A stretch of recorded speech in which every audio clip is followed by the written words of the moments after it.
We present microphase shifting, a shape recovery technique which addresses the problems of global illumination and defocus.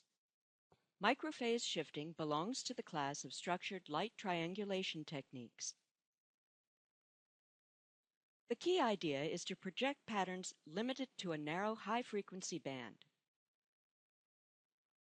The mean frequency is chosen to be high enough so that the captured images are invariant to global illumination.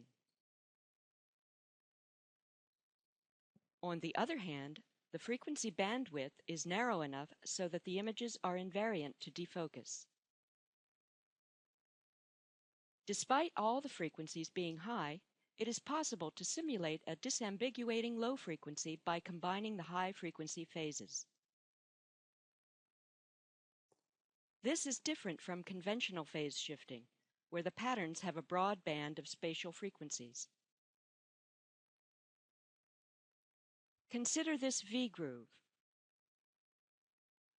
This is the ground truth shape. Because of interreflections, shape recovered using conventional phase shifting has large errors. Microphase shifting is resistant to these errors because only high-frequency patterns are used. The recovered shape is nearly error-free. This is a scene with large depth. Point P receives defocused illumination.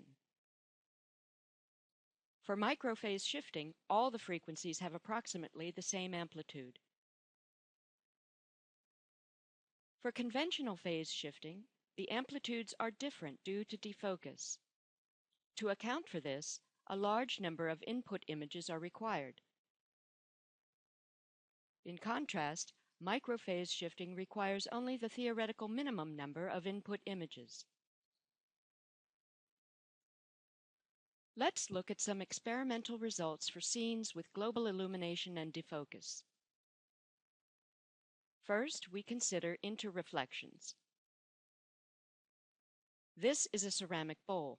There are strong interreflections inside the bowl. These are the shapes recovered using the existing techniques. 7 input images were used. Conventional phase shifting results in large errors. Modulated phase shifting removes the global illumination component. However, the shape is extremely noisy. Microphase shifting produces a high-quality reconstruction. Here are 2 more renderings. Next, we consider scenes with subsurface scattering. This is a lemon with translucent skin. Here is a comparison of the recovered shapes.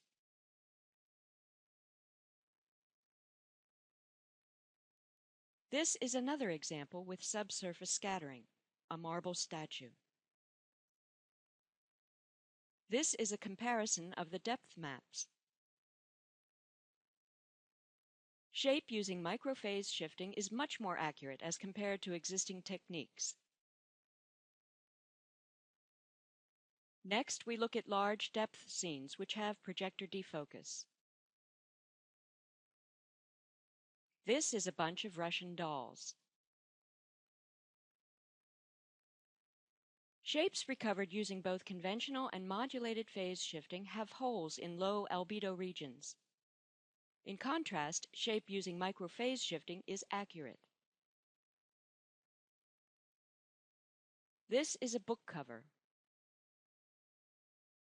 As before, existing techniques produce incorrect depth in low albedo regions. Microphase shifting recovers the correct planar shape.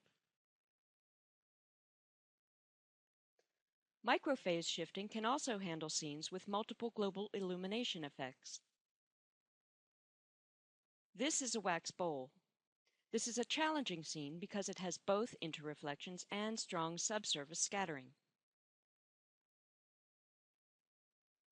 Shape using conventional phase shifting has large errors. Shape using modulated phase shifting has heavy noise due to low direct component. With only a few input images, microphase shifting produces an accurate reconstruction. Next, we show a failure case.